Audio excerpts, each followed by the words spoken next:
topic of self-acceptance.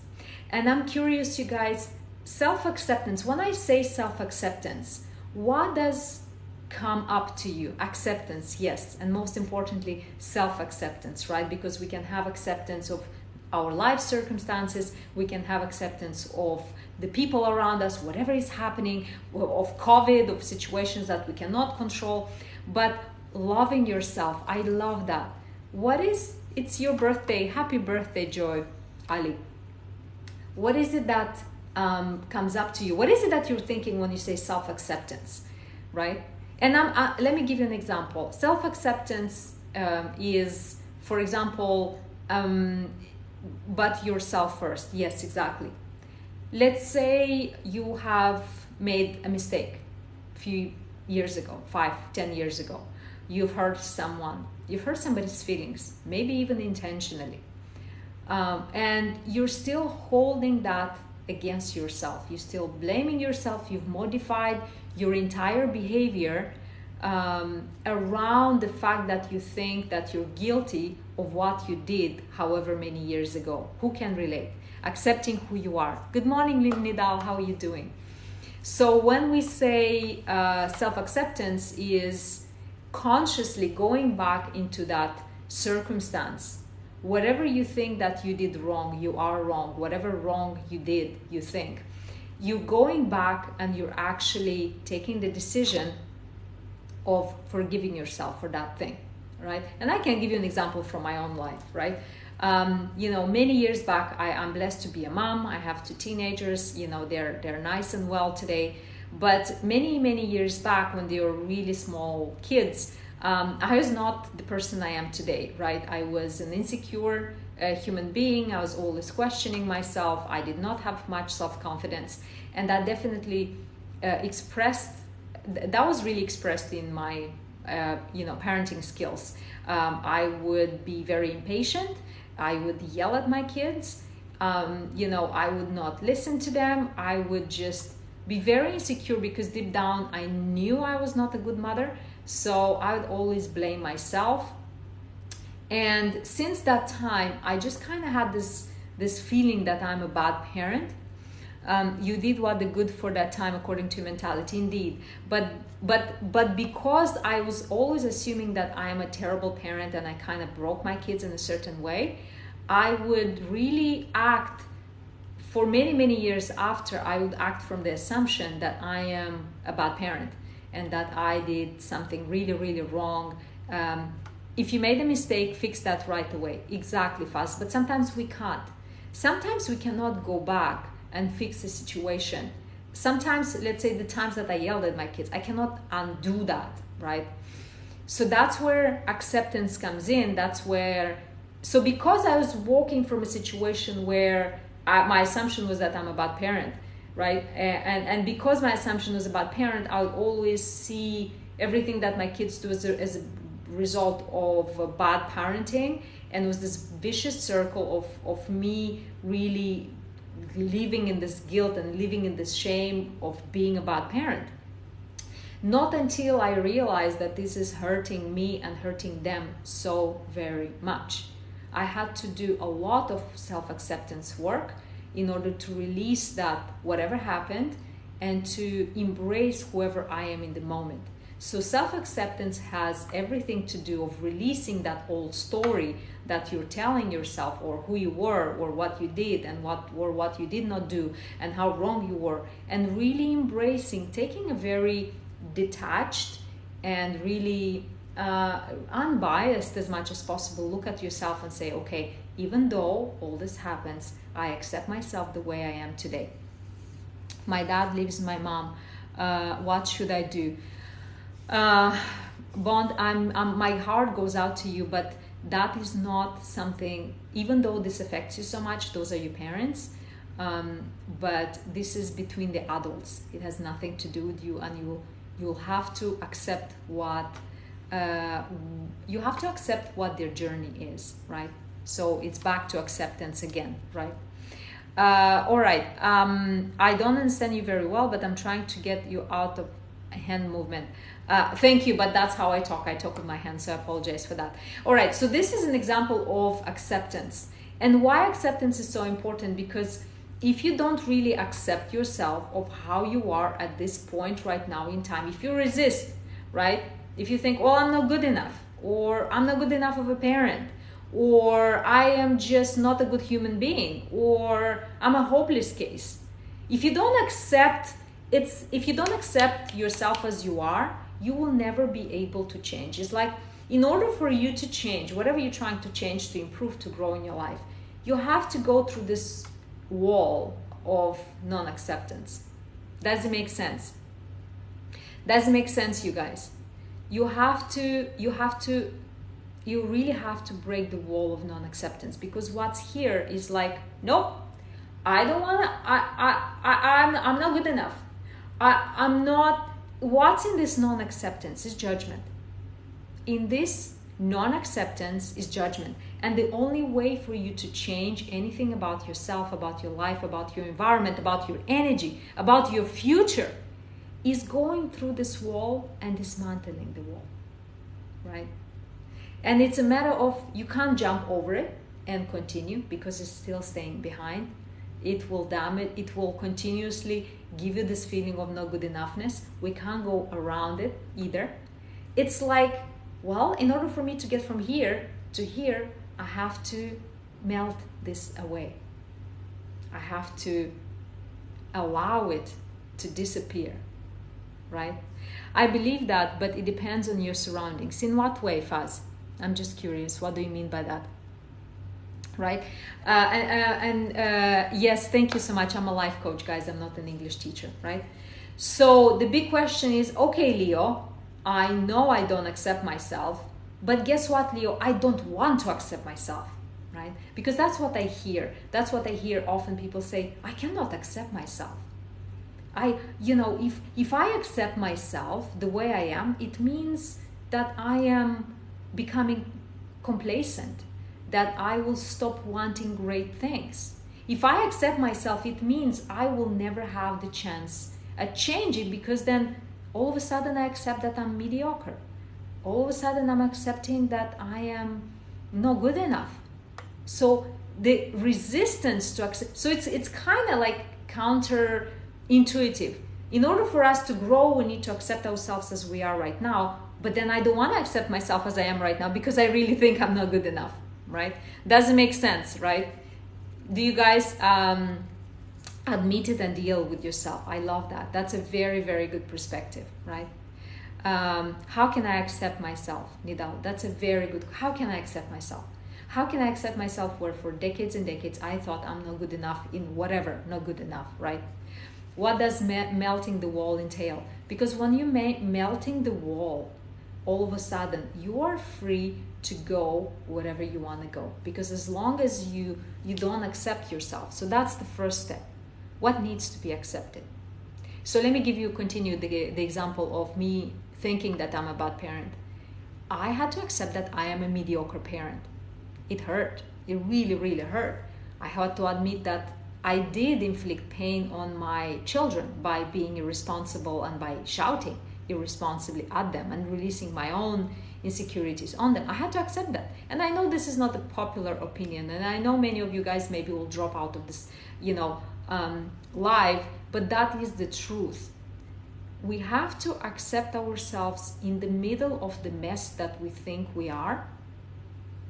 If you are not accepting yourself, nobody will accept you. Absolutely, right?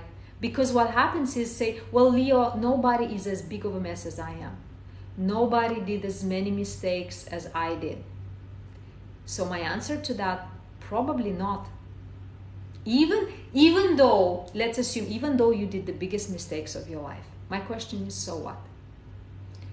So what? Moving from this point forward, where is it that you want to go? Yes, you came from all these mistakes. Yes, you came from all this mediocrity, right?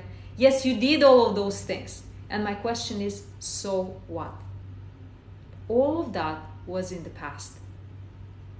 And when you choose to accept everything about yourself just as imperfectly you are right now, you choose to let go of the power of beating yourself up that comes with those stories. Because one thing is, we're not trying to change the past. What happened, happened.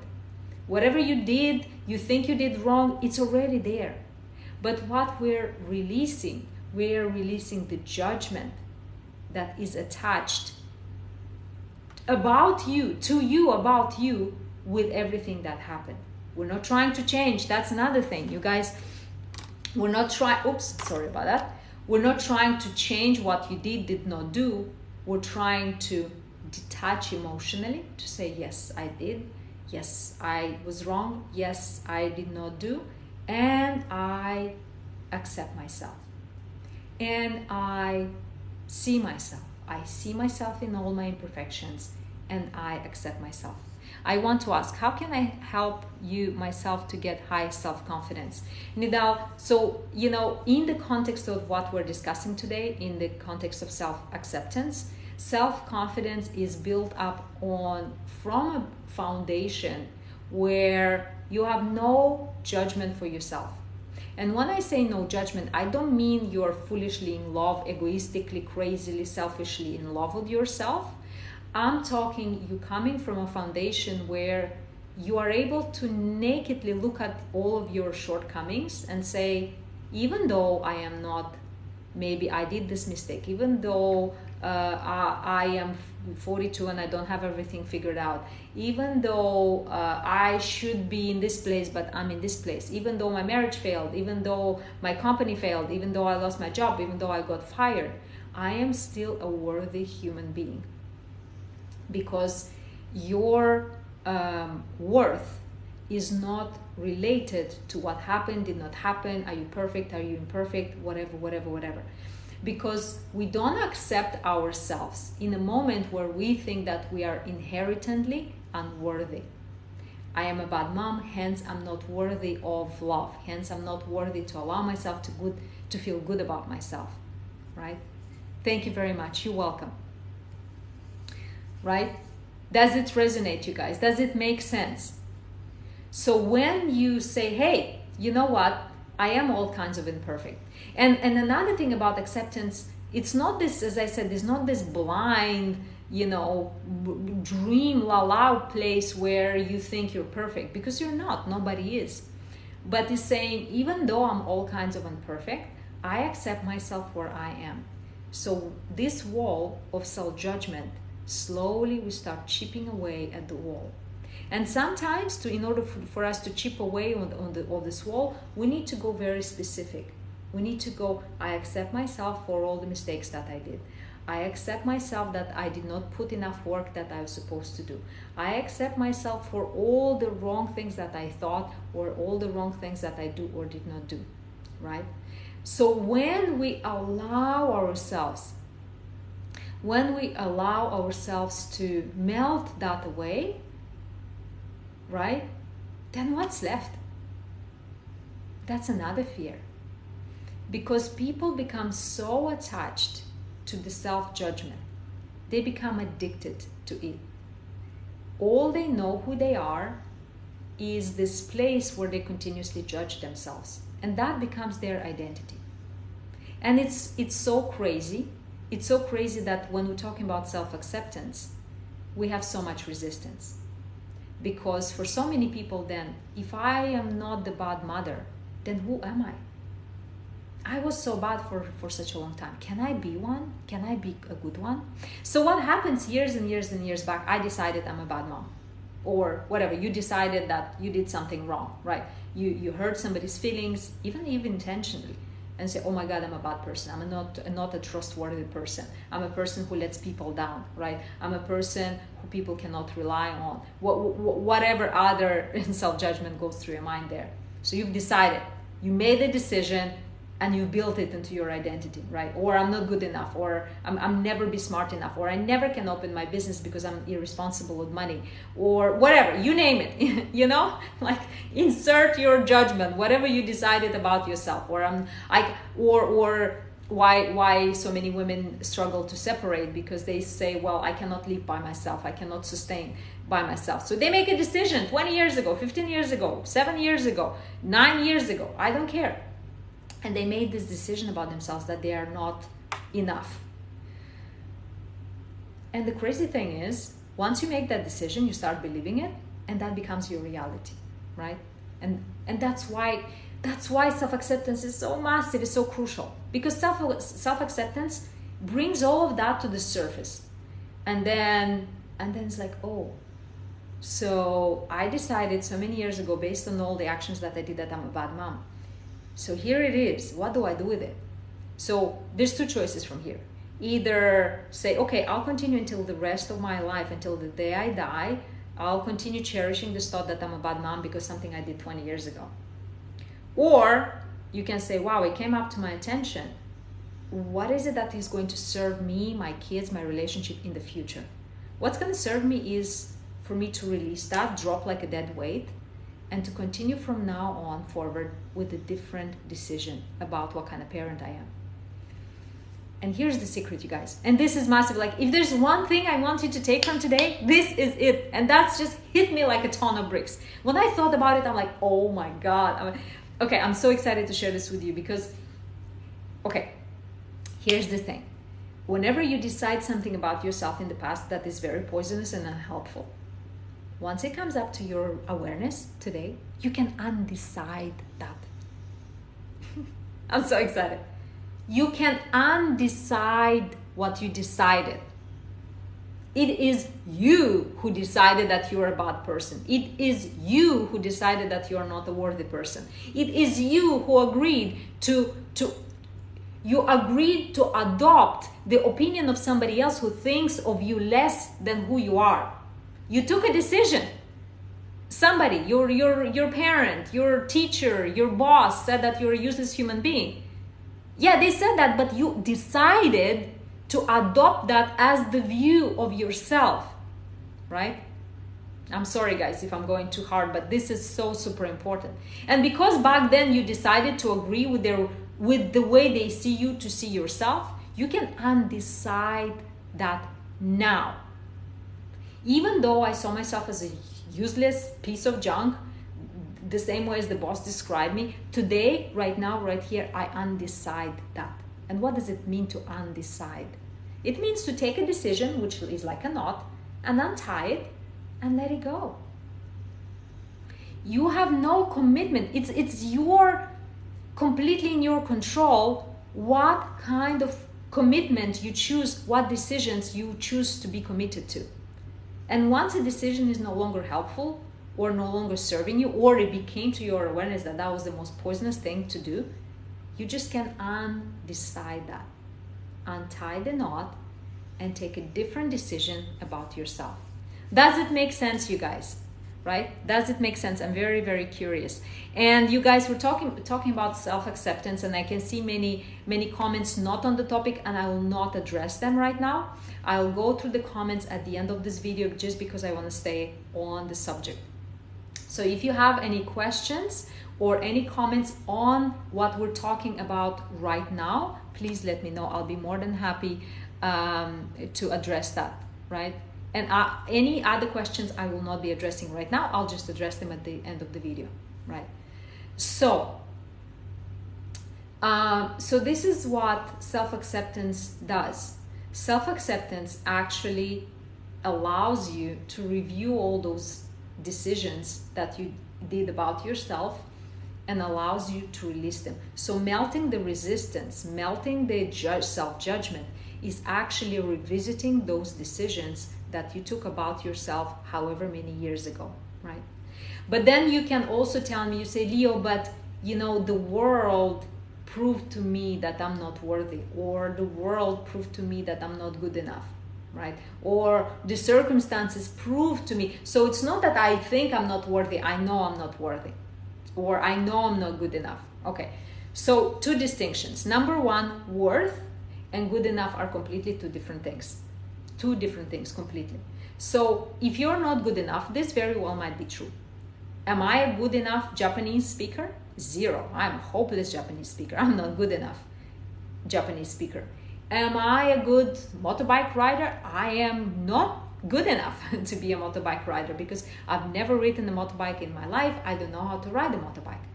So in many circumstances, not being good enough, it's a fact, but has nothing to do with my worth. The fact that I don't have the skill of the Japanese or the skill of riding a motorbike has nothing to do with who I am as a human being.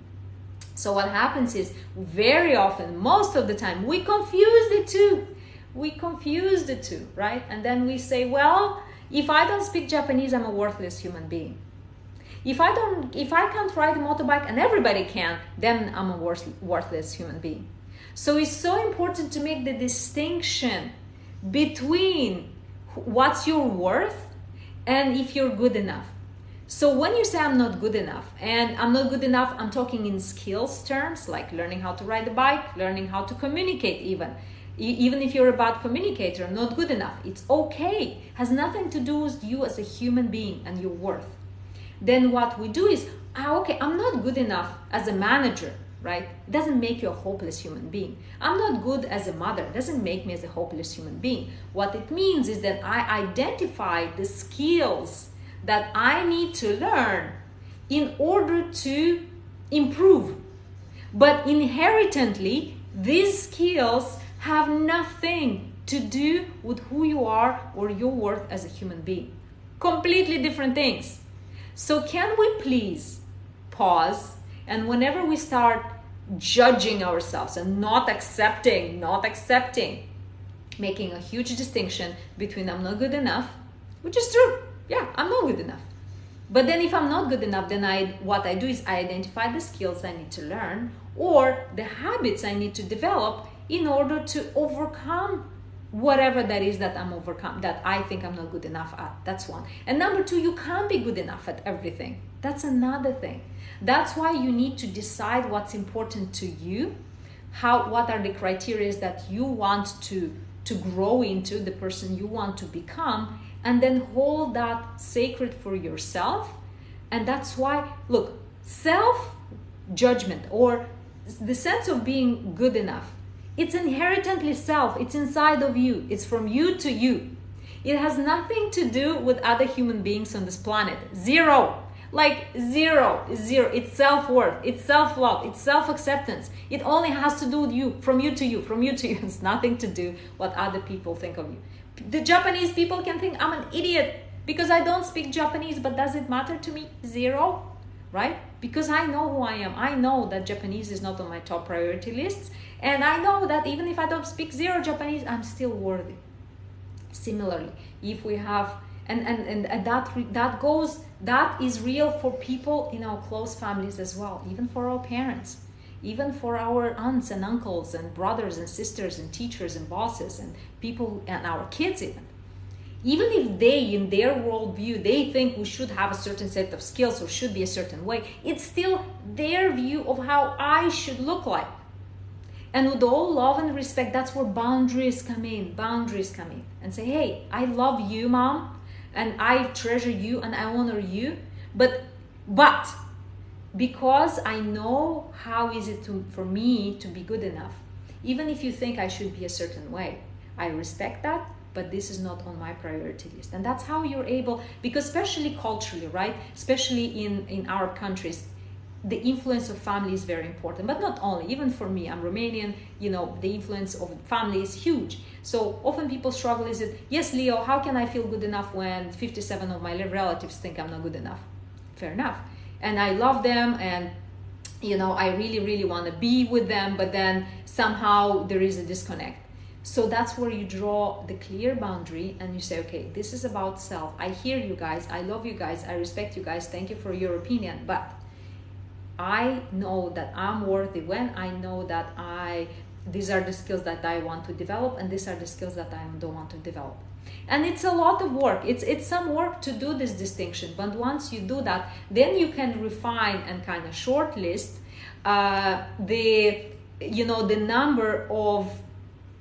the number of things that you should be pursuing in life. Setting boundaries cost me many relationships, but I'm not sorry.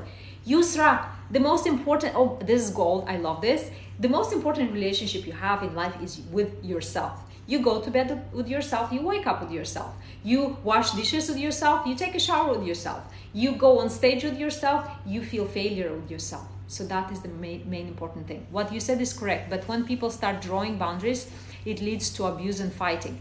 Of course it does, because if you never had boundaries, if you allowed to do you did not have any kind of boundaries with other people, they will be pissed. They'll be like, she was doing or he was doing everything I wanted at all times. How come she dares having boundaries? How come he dares having boundaries? Of course they will, but that's on them, my friend. And I will put it on you. It is your responsibility to set boundaries. It's not their responsibility to understand what you think your boundaries should be, blah, blah, blah. No. You are training people to treat you the way they're treating you at the moment. And if you don't like that, it is your responsibility to change. It is your responsibility to set the boundaries. Because if you don't set the boundaries, there's two things. Either I set my boundaries and I start growing my self-belief, my self-confidence, my self-acceptance. Or I will forever be bashed and just do whatever the hell the world wants me to do. Am I okay with that? And look, if you're okay with that, I have zero judgment for you. That's okay too. Like, there's no ideal or like blueprint.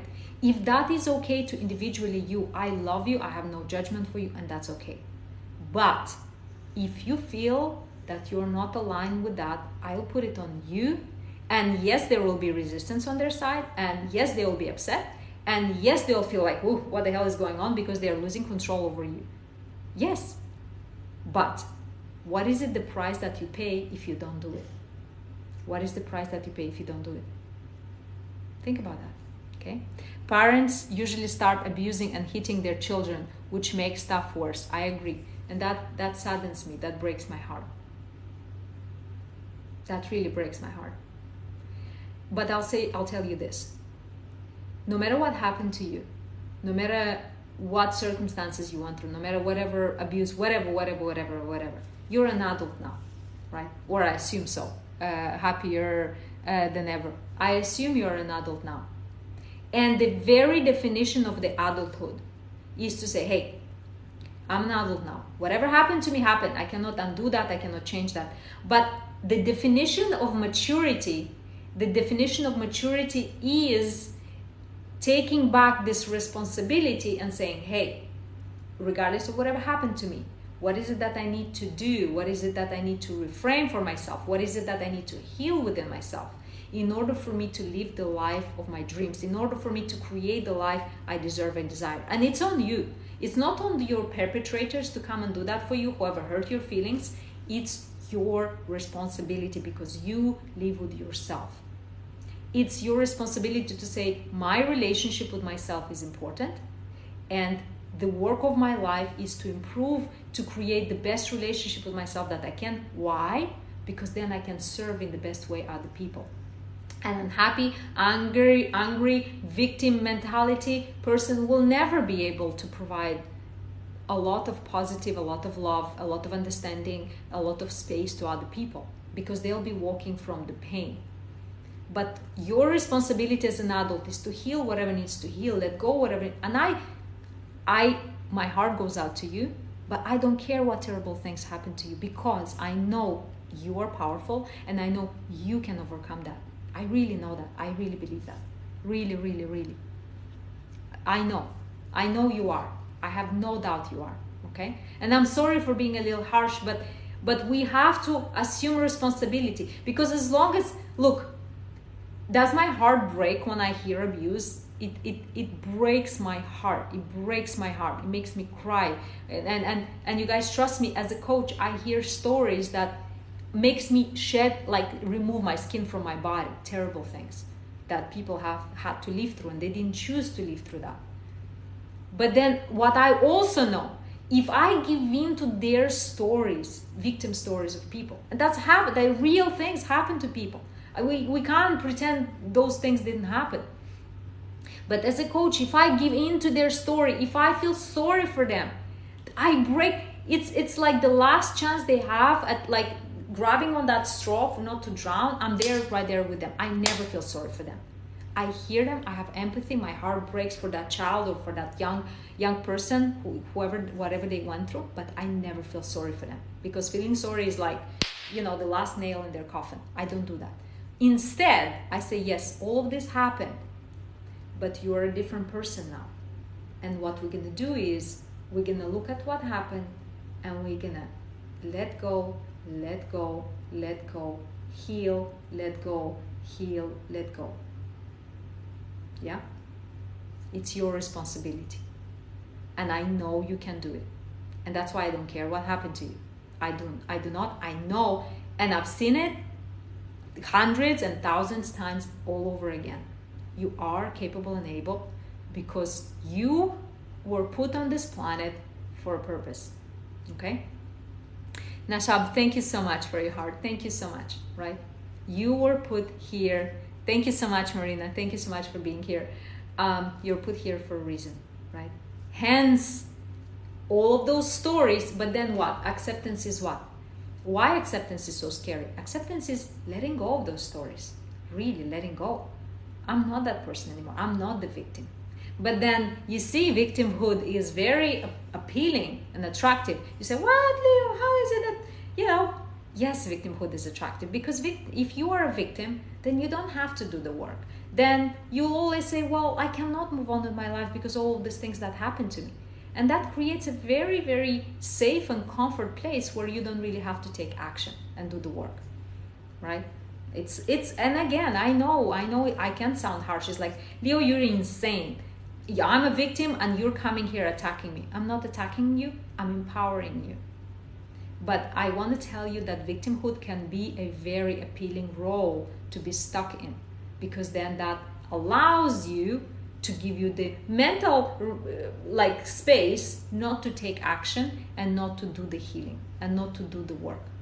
Okay, so be very, very, very careful that victimhood, being in a victim mode, is a trap. It's a comfortable trap, and sometimes it's hard to let go. So people will fight me.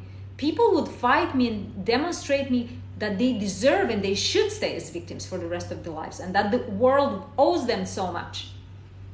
People fight for their limitations, and that's often seen. And I understand why. Because if they spend the biggest part of their life identifying with that, there's okay, if I'm not a victim, then who I am? Who am I? And this is the hardest question to ask yourself, right? No, coach, you aren't harsh. Your words just make me want to take action and stand up for myself. Thank you. I thank you for being open and really, because this is not something easy to do. Trust me, I know. When I say this, I know is because everything I'm talking about, I did the work on myself. So I know exactly how it feels, because it feels unfair. It's like, I'm the victim. These things happened to me. And now I have to, it's not fair. The world owns me. The person who hurt me owns me. They owe me. It's not fair. That's the feeling. But understanding that by letting that go and say, well, world is not a fair place. But what is the value? If I hold this, if I am in this victim place, what's the value? How is it that my life is going to be in 5 years from now? How is it my life is going to be in 10 years from now? How is it going to be my life in 25 years from now? Will the perpetrator, whatever happened to me, they're going to come and say sorry? And even if they do, so what? How is your life going to change, right? You won't. You will not. So when you step up and you say, you know what? I'm ready to do the acceptance work. I'm going to accept every single thing and every single imperfection and all the decades that I was stuck in a certain feeling or in a certain emotion. I'm just going to accept it. And it's hard because regret comes up. Because why we don't accept things? Why, again, the resistance wall? Because we are avoiding feeling something. And usually in acceptance work, what comes up a lot is a lot of regret. A lot. And regret is very, very painful. So painful. So painful that some people would live the rest of their lives on this side of acceptance, just because they imagine that the pain of regret is going to be so hard, so much, that they never actually face it. They never actually accept what they did. Thank you, beauty. Thank you. Have a beautiful day as well, right? So what is regret, right? What is regret? And regret is real and regret is painful. But The only regret we don't want to feel is the regret at the end of your life, right? So if at this point you are doing acceptance work and you're like, oh my God, I'm going to feel all of this regret for all these things that I did not do, did not take action, whatever, you're blaming yourself.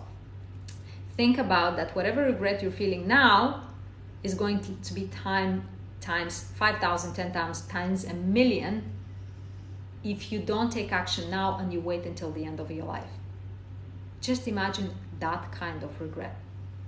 When you have no more time, you have not 1 minute more left, not 1 day, not 6 hours left of you to do the acceptance work, to do the forgiveness work, to do the self-love work, to do the necessary work of letting go of your old stories and getting back to who you are.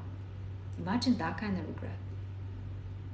Imagine that kind of regret when you don't have time even for a phone call, or to ask for forgiveness from somebody you hurt, right? Some of your videos actually made me cry, and I relate to them, and that's okay too. See, that's part of acceptance. Allow those tears are stuck emotions inside. Welcome them with grace, because these feelings need to move. As we do this work, what happens is feelings come up and come up and come up and come up and come up. And sometimes there are tears, sometimes it's pain, sometimes it's anger, sometimes it's frustration, sometimes it's regret. So all we have to do now, how to practically do the acceptance work, is bringing back those painful memories, whatever you think you're not good enough, you did bad, whatever, and one by one, work it up, process it. So the way you process, you sit with it. I'm like, Leo, what do you mean sit with it? I mean, sit with it. You feel angry? Feel angry, right? You feel sad? Feel sad. Because, people say, well, if I allow myself to feel sad, then I fall into depression. Very unlikely. Very unlikely. You're going to feel sad for a while, but then the sadness, it's because when you allow the emotion, it's moving. It's moving. And the only way it's moving out. Don't be afraid that if you feel the emotion is going to get deeper and get stuck. No. It gets deeper and stuck when you don't address it, when you don't allow it, when you ignore it, when you push it down. But then when you allow it, I'm sorry, but out of it. My boss pushing me how to avoid it. I'm not sure what you mean, Nidal. So when you allow the feeling, then you will eventually pass and pass and pass and pass and pass. And remember, once all this work is done, the funny thing is, and the interesting thing, and that's my dog here, Coco, she just present in my sessions as well. So once you've done this work, it's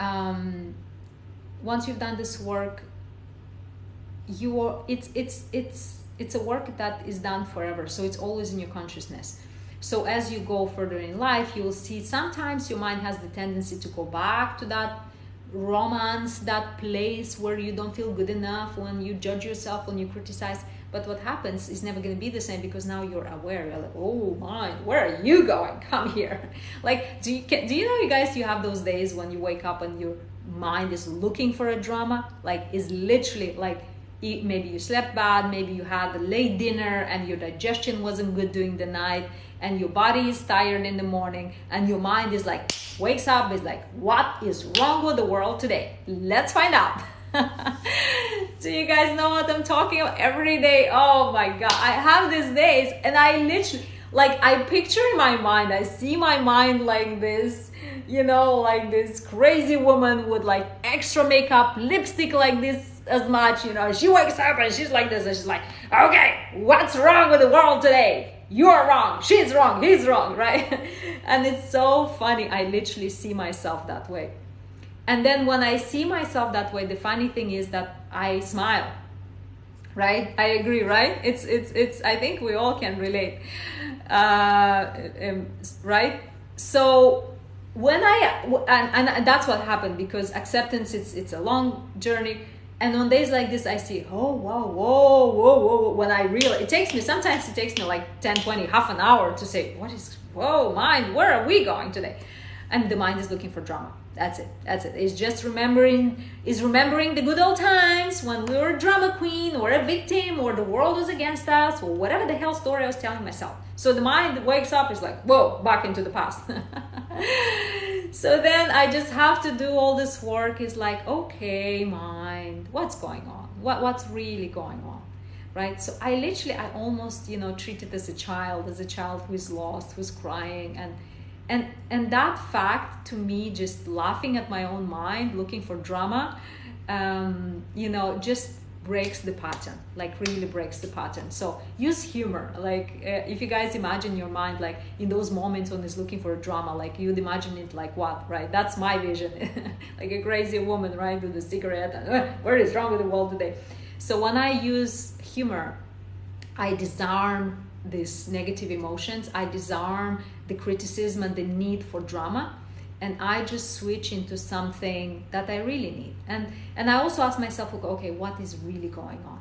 And then I realize, okay, maybe last night I had a really late dinner, and maybe I didn't sleep so well, or maybe physically I'm coming down with a cold or something. So I'm trying to identify the real root cause of the problem versus into giving in to my mind's drama, crazy drama, right?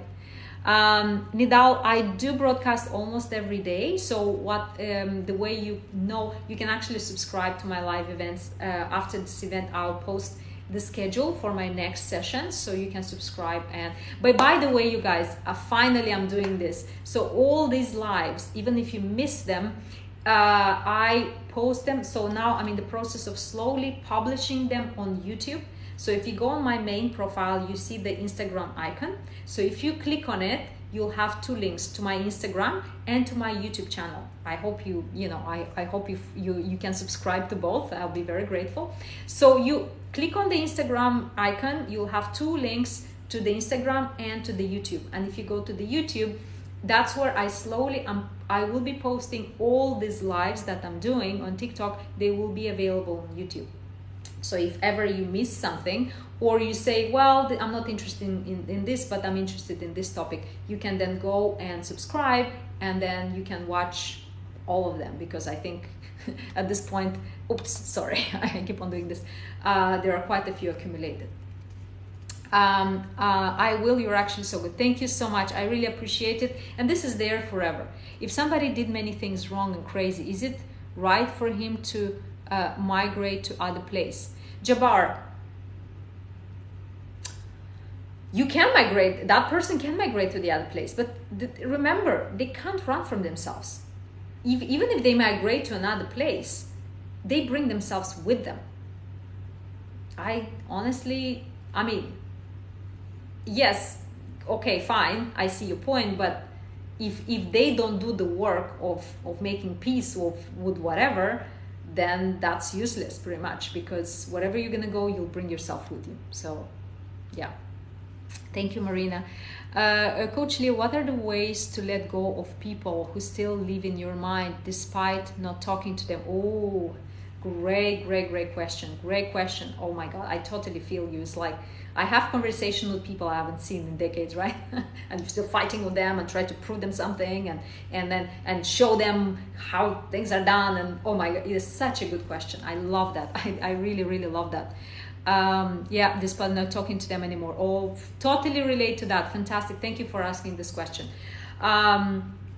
So the way you can let go of those people, okay, and that's going to be a forgiveness exercise, because why you hold them in your mind is because there is some unsolved business between you and them, and more so not between you and them, but between you and you in relationship to them. Let me clarify. So somehow you still so if we deconstruct, right? It's what you think about you when you were around them. So you're probably not very proud of yourself, or you're probably judging yourself about how you showed up around those people. So that's the key to releasing them. Understanding that is not the other person who you're holding on to in your mind, is how the version of you who showed up when that person was around. And that's what you're unhappy about. That's what you're unhappy about. You're not happy how you performed when they were around. You still may be ashamed or angry or feel guilty or feel judgmental or whatever, right? So when you say, right, okay, John, you're still in my mind. Why are you here? Why are you in my mind? Almost literally have the conversation that, why are you here? And then you say, well, when I was around John, because I was really trying for him to like me, I maybe lied, or you did something that is not aligned with your values and who you really are. Possibly, I'm totally assuming here. I'm just giving you an example. So because you're still judging that you showed up in your poorest light around this person, that's why you hold this person in your mind. It's kind of a reminder that you're not good enough.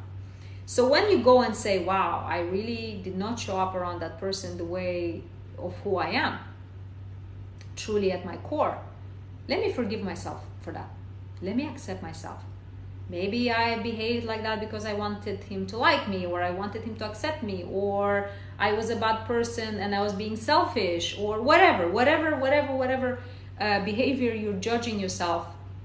When you really solve that, because letting go of John is not going to work unless you solve that yourself, with yourself, because it's between you and you. So you're not proud of your behavior around that person. And when you solve that, you'll see John will float away. You won't even you won't even blink when you realize that that person is gone from your mind. I hope that helps. Let me know. Okay, so I see one more question. How to get over mistakes that we have done? Maria Malmatrushi. Sorry, I'm so sorry if Mariama, if I pronounce incorrectly, I apologize. That's a very good question again. How to get over mistakes that we have done. Yeah, very, very good. And that's a hard one. Yeah, that's a hard one. So where I would start is to really, okay, so there's two ways to do this. Number one, either you journal on it, okay? And if you don't journal, that might be very weird thing for you to do, but it's shockingly efficient. It's shockingly, like we all hear journaling, shockingly efficient. Why? Because when you externalize that mistake, that story, so basically what you're hanging on to is a story about the mistake. So it's not the mistake itself, it's a story about you around that mistake. So when it's in your mind, you're ruminating without any outcome, without any door, right? You go round and round and round. When you write it down outside, you just take a piece of paper, you find a quiet corner where you're not going to be disturbed or interrupted, where there's no risk of somebody coming and snatching and reading what you're writing if you so big of a mistake, you know. Write everything, like don't filter everything. Because that, number one, that acts as a physical release. It's like, I'm sorry, you're vomiting your story on paper. So that's number one. Why is it so powerful? And number two, when you write it down, you kind of see it from a different perspective. You see it on paper now, because it's only in your mind going round and round and round and round.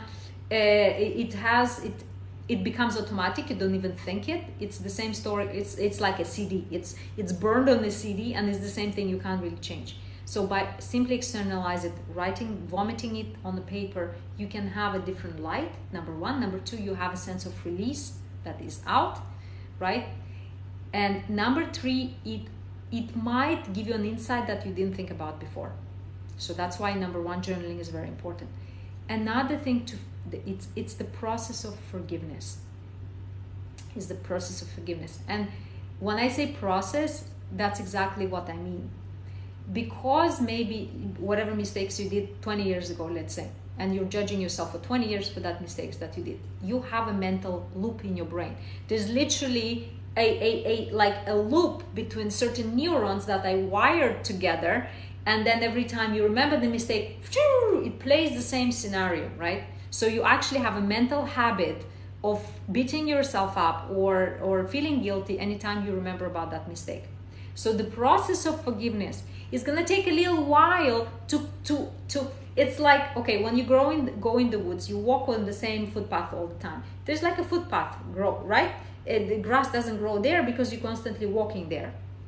So in order for you to release that, you need, so if you want the grass to grow again, right, on that footpath, you need to first create a new path of thinking. So let's say this will sound like, if you did the mistake, is like, even if it's like you think, okay, there's no way to justify the mistake that I did, then you say, okay, I did the mistake 20 years ago and I forgive myself.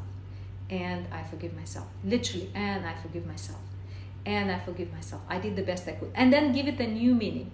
I did the best I could, or I was trying to protect myself, or I was trying to protect somebody else, or I didn't know what I was doing, or I did not know the consequences at the time. Give yourself space, give yourself, not an excuse, give yourself a justification, right? Give yourself something to feel good about. And then you practice that. It's a process, right? Every time you remember, you have the choice. You say, imagine yourself at the crossroads. I have the choice to go around, around, around the same old story again. That is not helping, is not empowering, isn't taking you anywhere. Or I say, okay, and I forget. Yes, I did that mistake. Yes, I was wrong. Yes, I hurt those people. Yes, whatever I did, whatever. But I choose to forgive myself. And you literally create a new circuit in your brain, a new wiring in your brain around that situation. I hope that that helps, right? Good to give the other clear way and clarity that there will be a chance since you are alive. You have a chance every moment. It's not like, oh, you know what? I'm going to give 10 chances and 11 chances, that's it, I fail. Who decides? Like who? Like why giving yourself a number of failures or whatever, right? There is no limit on that. You only decide. Thank you. Thank you so much, Mariama. Does it make sense? Does it help? Do you see yourself? I would love for you to, just for us to stay on this thread. Do you think this will help you? Do you think this is actually going to somehow release, or really you will be able to forgive yourself? Yes, it does. Wonderful. Thank you. But the main thing, Mariama, is to practice. You have to really, really practice. Unless you practice, this chat for us here is going to be useless. So what's going to happen is I will post, if you want to be reminded of, and if something resonates, say, wow, this is really good, know that if you subscribe, and this is, I'm not doing marketing here or anything, you guys getting likes, but it's really, I want to support you.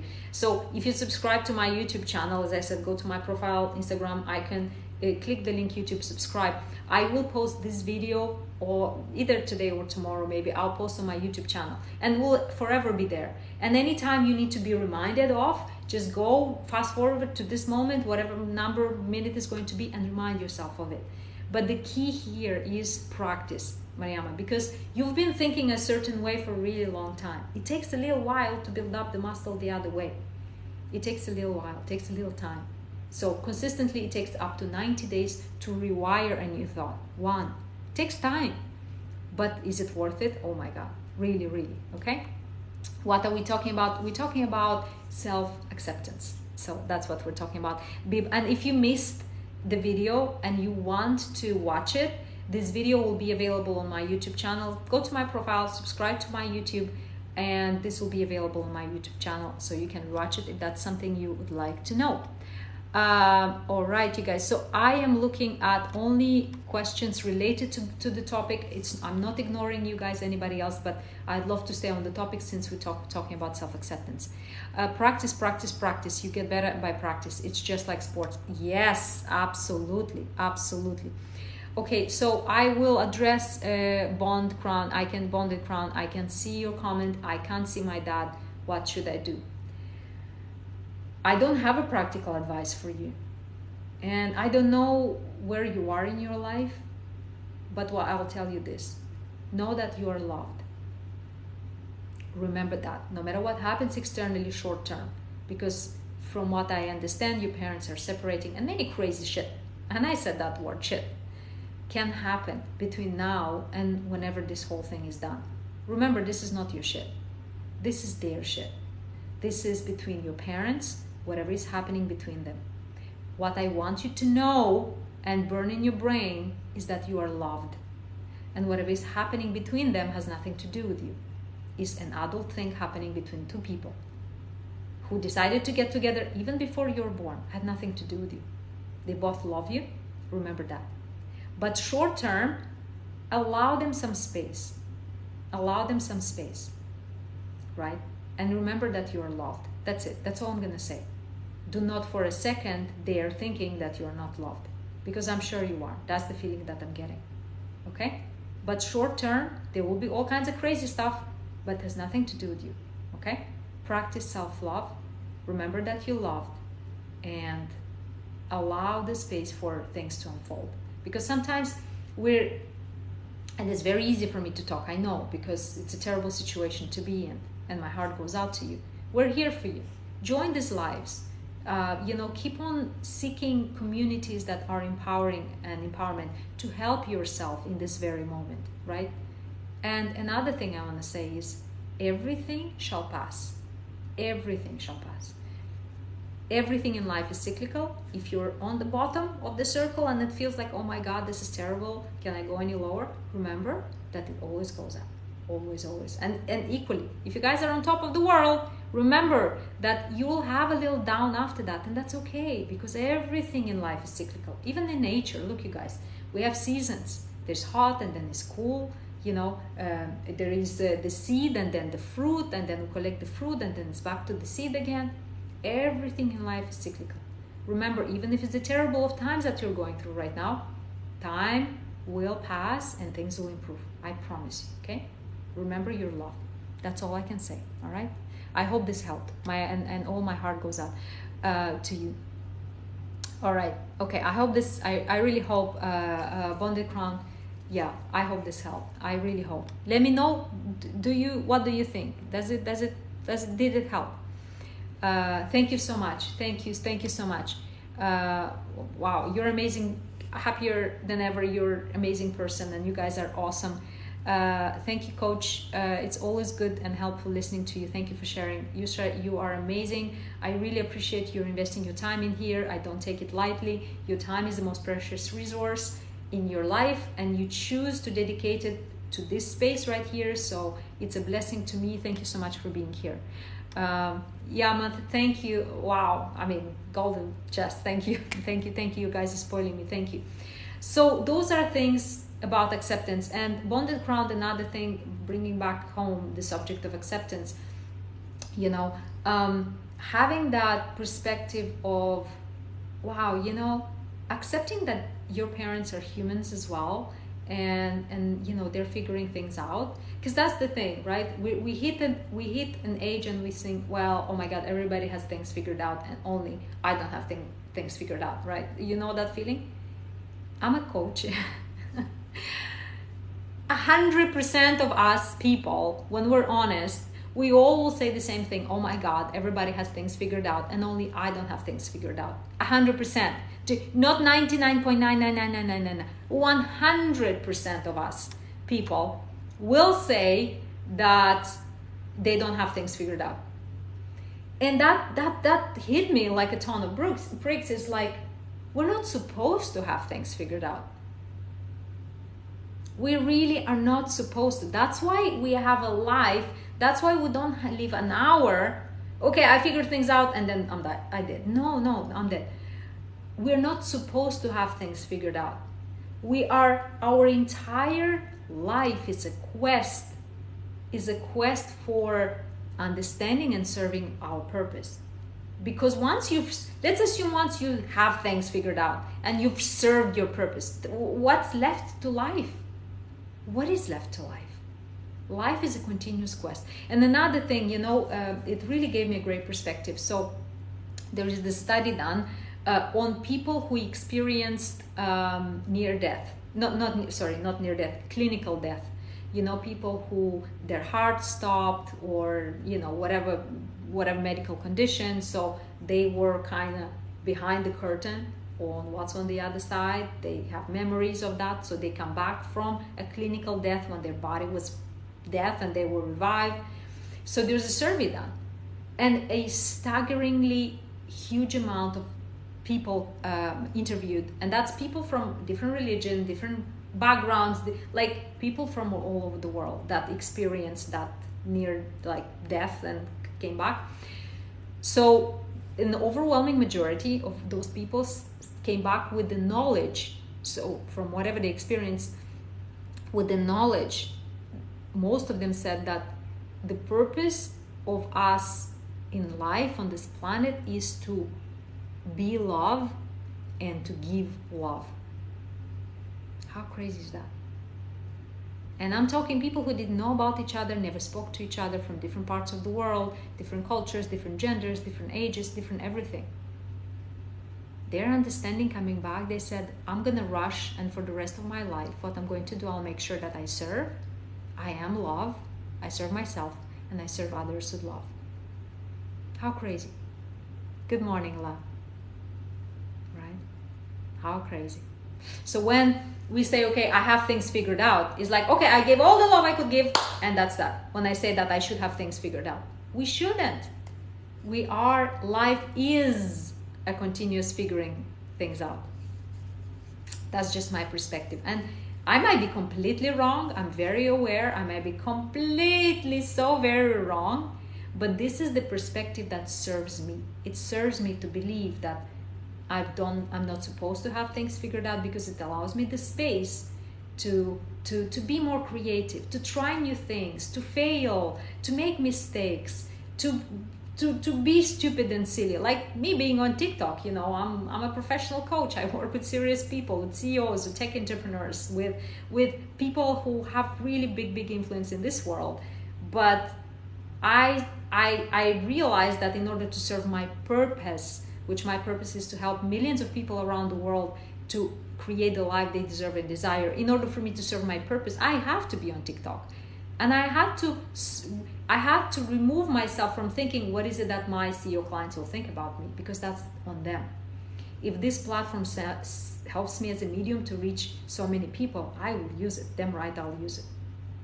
So even if at the risk that I might look silly or stupid or immature, whatever, to other people, that's okay. That's on them, right? So that's just the perspective. We are not supposed to have things figured out. If you like my perspective, feel free. It's free. You can adopt it.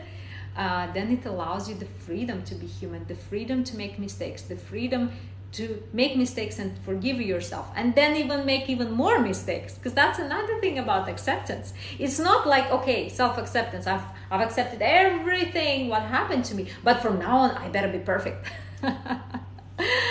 No way. That's another thing. No. It's acceptance for all the things that we did, and acceptance for all the mistakes that we're going to do. Because that's what life is. It's making mistakes, it's understanding, and it's like, okay, cool. Oh, I understand these mistakes. Because it's impossible not to make mistakes when you're continuously growing, or when you're continuously helping other people, when you're continuously helping yourself, right? Private sessions, yes, I absolutely work one-on-one, and that's my favorite type of work, because we dive deep into what is holding you back. We obliterate those obstacles together. You receive all the empowerment and all the tools necessary for you to create the life you deserve and desire. Absolutely, it's my favorite work. I love my clients. I have fantastic testimonials and people's transformation, and that's my purpose. So if you would like more information about one-on-one, or you'd like to have a call with me just to discover if our energy resonates, please, by all means, follow me on Instagram and send me a private message on Instagram. Just because the messaging system on TikTok, it's weird, it's not really easy. Connect with me on Instagram, follow me, and send me a message on Instagram, and then we can continue from there. But yes, it's not a cat, it's a dog. It's actually a dog, but yeah. Okay, so thank you so much, Happy Ever After, for asking. Any more inquiries you guys have about one-on-one coaching, just get in touch with me on Instagram, and I'll be more than happy to get in touch with you. Yes. Can you see the dog? Yes, of course you can see the dog. So this is the doggy right here. Her name is Coco, and she's my shadow. She is literally my shadow. She is always with me. And thank you. She is very, very cute. Yes, I'm blessed. She is literally my shadow here. I think she has a very good growth mindset because she's always listening in to all these sessions. So I think she's she's very far on her journey, maybe further than I am, I'm sure. Alrighty guys, with this I would like to thank you Yusra. Yeah, she's my girl, because in real life I have two boys, teenagers, and I don't have a girl daughter, so this is my furry daughter. Thank you. Thank you so much, Marianne. Thank you. She's my sunshine. With this, you guys, I really want to thank you for this time together, and I hope that this will inspire you to start your self-acceptance journey. And why I say journey, have a good day as well. Why I say journey, because as I said, you don't only accept yourself for all the things that you have done, you have to accept yourself for all the mistakes and things that you're gonna do wrong, because that's a human journey. That's the human condition. That's the true human condition, not the fact that we have to be perfect, we have to figure it out. This is all stories that are really unhelpful. So self-acceptance is a journey. Self-acceptance is a tool in your toolbox that you have to carry for the rest of your life and use it often. Make sure it's like a toothbrush. So self-acceptance is like a toothbrush that you use often. Okay, self-forgiveness, self-acceptance, you have a bunch of toothbrushes that you have to use sometimes on a daily basis. Okay, I love you so much. Thank you for being here. Please follow me on Instagram or YouTube, because all of this is going to be on YouTube, and then you guys can revisit something that you say, okay, something that you want, maybe share even with your friends or with your loved ones, someone that you think needs this. You'll be able to share it as well.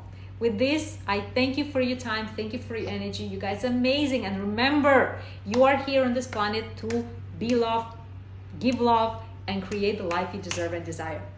Thank you so much. Thank you. Have a gorgeous day, and see you tomorrow. I'll be going live tomorrow. I will create the event shortly. You'll be able to see it on my profile. You'll be able to subscribe. And until then, be amazing. Love you. Bye-bye.